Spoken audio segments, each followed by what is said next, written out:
बहुत समय पहले एक व्यापारी था। उसकी 3 बेटियां थीं। व्यापारी अपनी तीनों बेटियों को बहुत प्यार करता था। बड़ी दोनों बेटियों के स्वभाव अच्छे नहीं थे। वे दोनों आपस में तो लड़ती ही रहती थीं। उनका अपनी तीसरी और सबसे छोटी बहन के प्रति व्यवहार अच्छा नहीं था। दोनों बड़ी बहनों को अपनी सुंदरता पर भी बहुत घमंड था। अपना ज़्यादा वक्त वे अपनी सुंदरता को निखारने में ही बिताती थीं। घर का काम तीसरी बेटी ही करती थी। तीसरी बेटी का नाम ब्यूटी था। एक बार ब्यूटी के पिता को व्यापार के सिलसिले में शहर से बाहर जाना पड़ा। जाने से पहले व्यापारी ने अपनी तीनों बेटियों को बुलाया और बोला, मुझे काम के सिलसिले में बाहर जाना है। बताओ मैं तुम लोगों के लिए क्या उपहार में लाऊं। दोनों बड़ी बेटियां उपहार की बात सुनकर बहुत प्रसन्न हो गईं। एक बोली, पिताजी मेरे लिए तो आप अच्छी अच्छी ड्रेस लेकर आना। बीच वाली बोली, पिताजी मेरे लिए आप सुंदर से गहने लेकर आना। परंतु तीसरी बेटी ब्यूटी चुपचाप उदास सी खड़ी थी। व्यापारी ने उससे पूछा, बेटी तुम चुप क्यों हो? बताओ तुम्हें क्या उपहार में चाहिए। ब्यूटी बोली, पिताजी आप चले जाते हैं तो मुझे आपकी बहुत याद आती है। मेरा मन नहीं लगता। आप जल्दी घर वापस आ जाएं, बस यही मुझे चाहिए। व्यापारी जब काम खत्म करके वापस लौट रहा था तो अचानक बहुत ज़ोर का तूफान आ गया। व्यापारी तूफान में फंस कर राह भटक गया। वो तूफान से बचने के लिए जगह ढूंढ रहा था। तभी उसे एक जगह से रोशनी दिखाई पड़ी। वह रोशनी की दिशा की तरफ बढ़ा तो उसे एक महल दिखा। व्यापारी उस महल में प्रविष्ट हो गया। महल अंदर से बहुत सुंदर था, एकदम साफ सुथरा और सजा हुआ। परंतु महल में कोई दिखाई नहीं पड़ रहा था। वो आगे बढ़ा तो उसे एक बड़े से कमरे में टेबल पर खाना लगा हुआ दिखाई दिया। व्यापारी को बहुत ज़ोर से भूख लगी थी। वह खाना खाने बैठ गया। पेट भर खाना खाने के बाद वह महल में आगे बढ़ा तो उसे एक कक्ष में पलंग दिखा, जिस पर साफ सुथरा और मुलायम बिस्तर लगा था। व्यापारी थका हुआ था, उसे नींद भी बहुत आ रही थी। वो उस बिस्तर पर सो गया। रात भर गहरी नींद सोने के बाद सुबह वो उठा और अपने घर जाने के लिए महल से बाहर निकला। उसे सामने एक सुंदर उद्यान दिखा। उसमें बहुत सुंदर सुंदर और बड़े बड़े गुलाब के फूल खिले हुए थे। गुलाब के फूल देखकर व्यापारी को अपनी छोटी बेटी ब्यूटी की याद आई। ब्यूटी को गुलाब के फूल बहुत पसंद थे।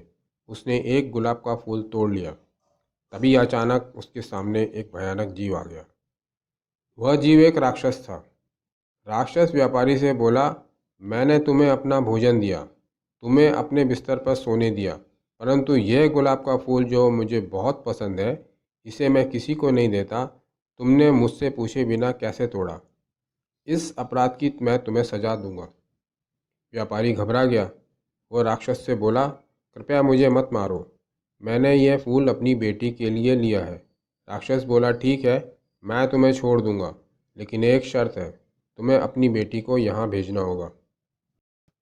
व्यापारी ने अपनी जान बचाने के लिए राक्षस को ये वचन दे दिया कि वह अपनी बेटी को यहाँ भेज देगा। व्यापारी जब घर पहुँचा तो उसने सारी बात अपनी बेटियों को बताई और पूछा कि कौन सी बेटी उस राक्षस के पास जाएगी।